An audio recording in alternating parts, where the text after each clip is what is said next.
Hi everybody, my name's Claire, as Ken said. I'm the Heritage Officer at Friends of Tower Hamlets Cemetery Park, but in my spare time I'm also a folklorist. I'm just finishing off an MA in Folklore Studies at the University of Hertfordshire.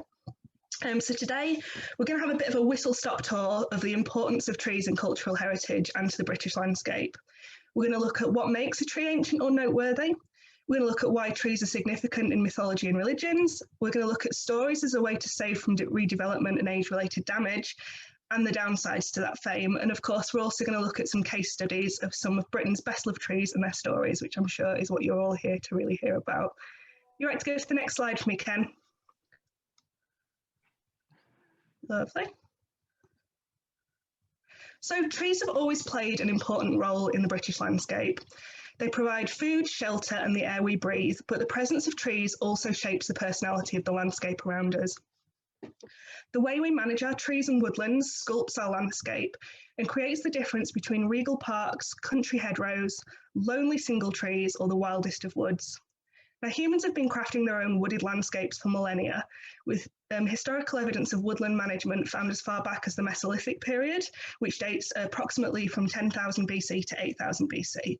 So this idea of kind of Britain being covered in an unmanaged wild wood is in itself somewhat of a myth. Now, at the heart of the personality of that British landscape is the ancient tree. They're common across the Americas, Africa, and Australia, but they're relatively scarce across Europe, with Britain and Poland being some of the few European countries to retain their rich woodland heritage. And so having a unique landscape compared to our neighbours makes ancient trees really special to us. In Britain, these trees often have a unique appearance and can appear somewhat otherworldly, which is due to the gnarly beauty of our veteran tree species, which are most commonly the yew or the oak. These trees can enchant and enthrall and have inspired many a fairy story and folk belief. Next slide, if that's all right, Ken. Lovely. So what makes a tree ancient or noteworthy? The trees that experts describe as ancient can vary from species to species, with many of the ancient trees in the landscape living for anything from 400 to 2,000 years. And some yew trees are said to be up to 5,000 years old, and communities kind of battle to own this title of Britain's oldest tree, which of course comes with its own kind of fame. Ancient trees usually have a very distinctive appearance, which I'm sure you'd all recognise, and they tend to comply with three key features, which are a wide trunk compared to others of the same species, a low squat shape, and a hollow in the trunk. After a few hundred years, they kind of become shriveled, knotted, and twisted in what I think is a hauntingly beautiful way.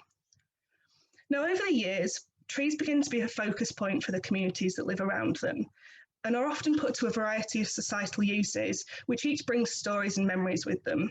These include everything from sacred altars, hideouts, watchtowers, playgrounds, shelters, execution sites, boundary markers, and even meeting places. Now, with these trees growing in importance for their communities, they become more and more well known, and folklore begins to surround the trees as stories are passed from between families and communities. In some ways, these ancient and noteworthy trees act as a form of living archaeology. They tell the history of a community through the rings marking the passage of time in their trunk and through the stories shared between their roots and branches. Many people, myself included, find themselves drawn to these trees. I'm terrible for having to stop the car in the middle of nowhere and get a closer look. And I suppose people are always searching for kind of an elusive past, identifying something divine amongst the foliage, or simply admiring the natural beauty. Next slide, please. So trees have always had a way of capturing the human imagination, and the bigger or older the tree, the more they have a way of inspiring everything from art to religious beliefs. I'm particularly fond of this folk art that I've included on the slide, which depicts the story of an old man and death underneath the boughs of a tree. I think it's an apple tree, maybe, who knows. Individual trees have been venerated throughout history, with evidence of trees thought of as special or holy as early as the Bronze Age. Some of the earliest evidence of tree art and potentially tree worship appears in Bronze Age carvings, such as the ones found at Tanum in Sweden, or on urn lids found at Maltegard in Denmark, which shows an aroused man and a woman reaching towards each other with a large tree next to them, and some kind of plaited plant material surrounding them. And it's generally thought that these urn carvings were some kind of fertility symbols, and the tree was somehow linked to that. Now, burials from the Bronze Age were also often accompanied by sprigs of hawthorn, which could possibly indicate the existence of trees that were considered so sacred and loved that people wished them to join them in the next life. Looking back through ancient history, there's a wealth of evidence that trees affected the imagination of many pre-literate societies. They provided shelter, food and building materials, as well as clothing and fuel, but also had a sense of mysterious about them. Trees are alive and yet unmoving, and they could be as dangerous as they were miraculous should one become lost in dense forest or fall from high branches, or even be killed by one of the predatory animals that called these trees home. Next slide, please, Ken. So notable trees also feature heavily in mythologies and religions from across the globe and are frequently used as symbols that kind of reflect the link between the earth and the sky and reflect the link between the earth and kind of the unknown and the sacred. These include the tree of knowledge of good and evil in the Garden of Eden in Christianity and the Bodhi tree under which Buddha found enlightenment, as well as the great ash tree Yggdrasil in Norse mythology that connected the realms of gods and men, and the fig tree under which Rome was founded. This sacred tree motif is common across cultures, mythologies, and religions. These mythologized trees act as witnesses to the myths and sacred acts that occur underneath them. And the same can be said of Britain's ancient trees, who once witnessed acts that are long past from human memory. When thinking of wooded landscapes and of individual ancient and notable trees, we see them as eternal, and they far outlive the people who live amongst them. They're thought to have seen the passage of vast swathes of time, and therefore it's only natural that people are curious about the stories that these trees can tell. Next slide, please, Ken.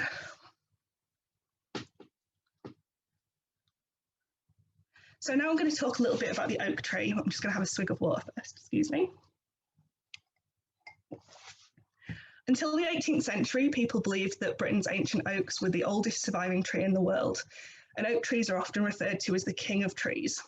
They're said to have played a key role in the religious practices of Celtic priests, and the word druid means oak man, as well as being sacred to Thor in Norse mythology, and to Zeus and Jupiter in the Greek and Roman pantheons, which are notably the patriarch and king of these pantheons.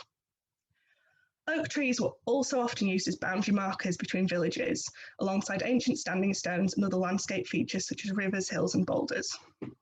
Now I want to talk about one of the most famous ancient oak trees in England, which is the Major Oak, which you can see in the image there. The Major Oak was named for antiquary Major Hayman Rook and is located in the forest. Cool, lovely, continue. So it's located in Sherwood Forest, Nottinghamshire, and is famous for exactly what you might think of when we talk of Sherwood Forest. The Major Oak is said to be one of the largest and most beautiful ancient trees, although a lot of trees in England battle for that title.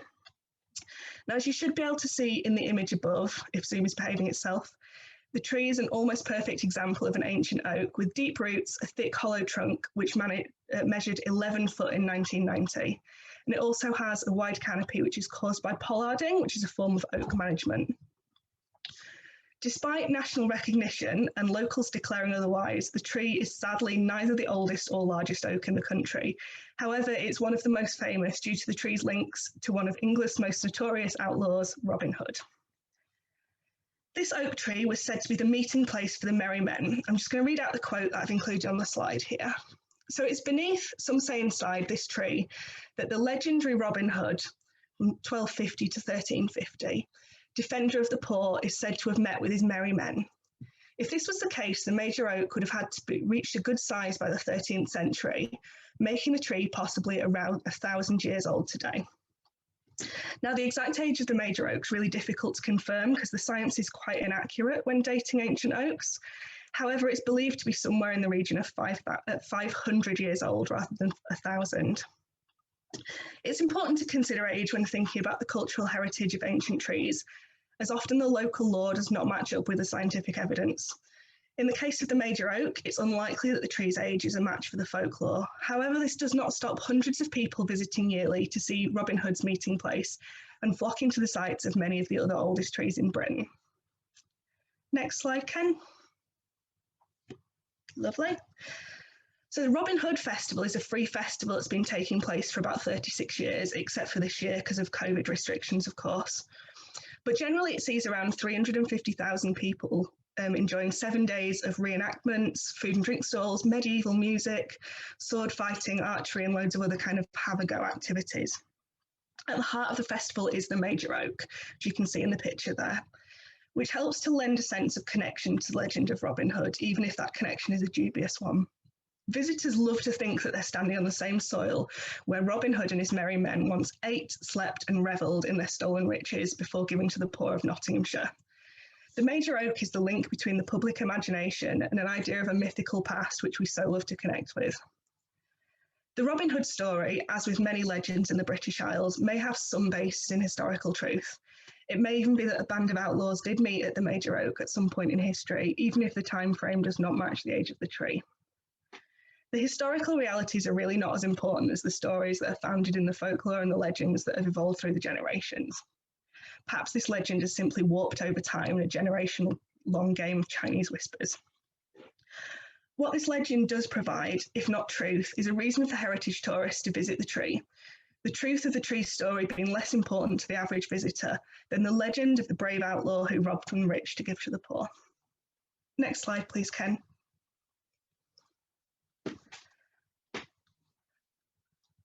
Stories such as Robin Hood and the Major Oak help people to understand the value of these trees as part of our cultural heritage.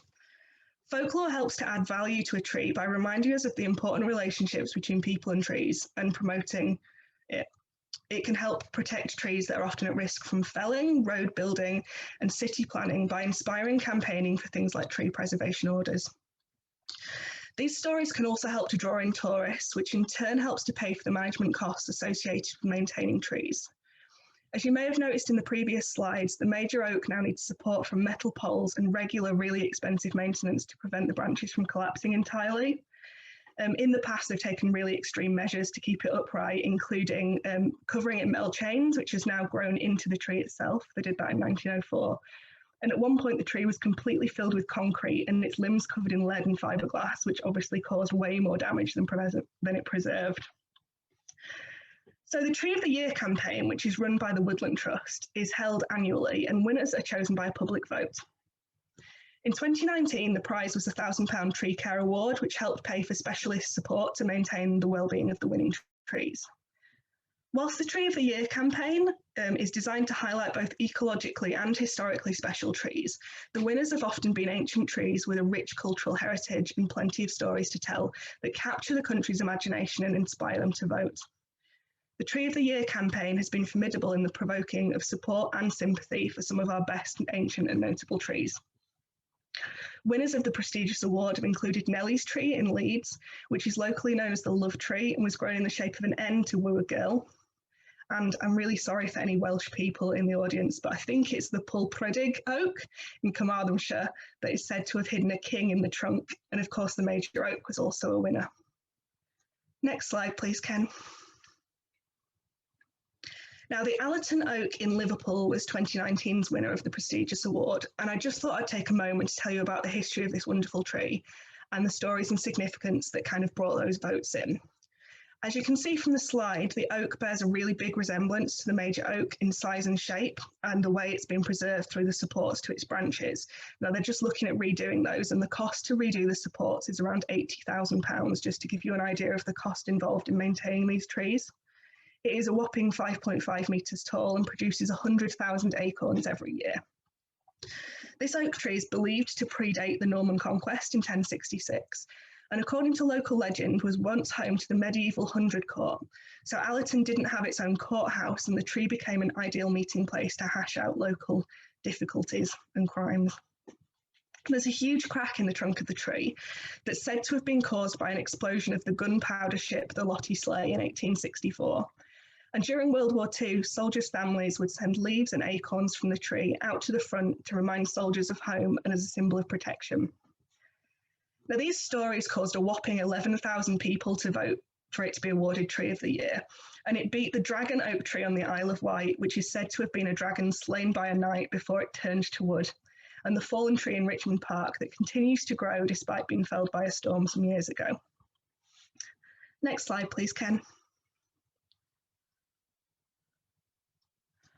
So 2020's winner was a little close to home for those of us who are working in East London. But this time the tree tells a bit of a sadder story, I'm afraid. You may have noticed the Happy Man tree adorned with ribbons and messages, including the wonderful hashtag Notice This Tree if you're local to the Woodbury Down area of Hackney. But sadly, these decorations don't celebrate the award of Tree of the Year, but rather were an attempt to stop the felling of a tree that meant a lot to the local community.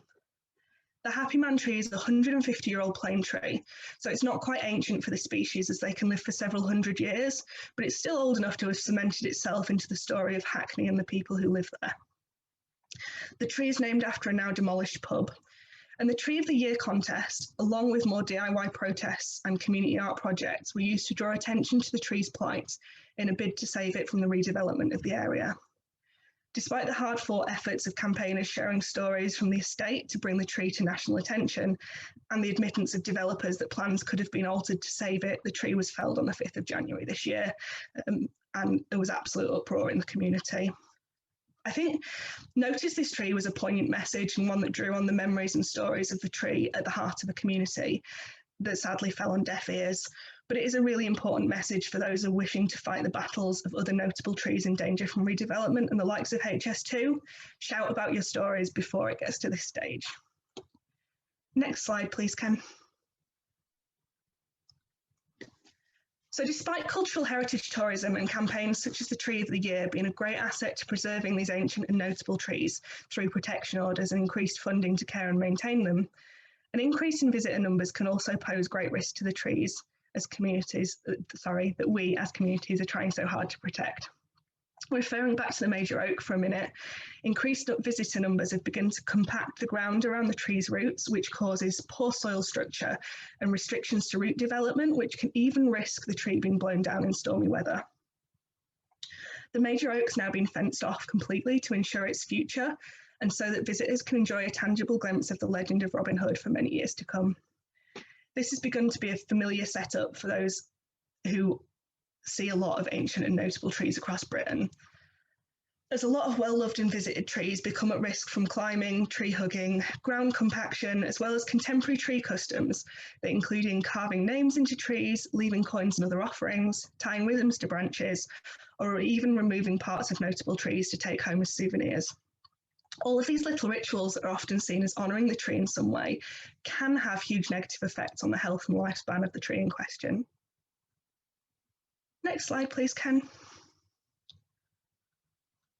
So the Floating Galu is a great example of a tree that has sustained considerable damage through tourism and human interaction.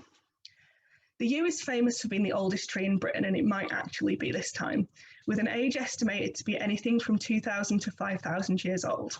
The legend goes that Pontius Pilate, the 5th governor of the Roman province of Judea, was either born under or played under the tree as a child. Now, if this were to be true, the tree would have already reached a veteran status over 2,000 years ago. The Edwardian church in whose churchyard the Floating Galu is located was built on the ruins of a Celtic monastery. And as many monasteries were built on the sites that were already sacred to the surrounding communities, it could indicate that the yew tree was itself a pre-Christian sacred site. Backing up this theory was also Neolithic burial cairns and Bronze Age standing stones that were discovered very close by. Yew trees also have a long sacred significance as symbols of death, the underworld, sorrow and mourning, even as far back as ancient Egypt. Despite the long survival of the ancient Floating Galu, the tree is now in real danger and has become so stressed that it's even changed sex, with berries appearing on the tree's higher branches in 2015.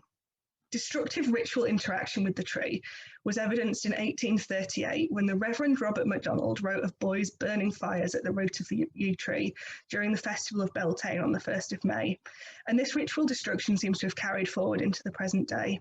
Despite a high wall made from stone and iron encircling the tree, visitors still climb over the wall in order to tie ribbons and beads to the tree or break off branches to take home for themselves. Next slide, please, Ken. So to finish off this talk, I just wanted to really quickly mention one of my favourite types of notable trees that are both beautiful and occasionally damaging. I am hoping to conduct some further research into this, so keep your ears open if you're really interested. This image here is one that I took at St Nectan's Glen in Cornwall, which is an absolutely stunning area that's known for being magical and has a 60-foot waterfall that appears through one of the holes in the rocks there.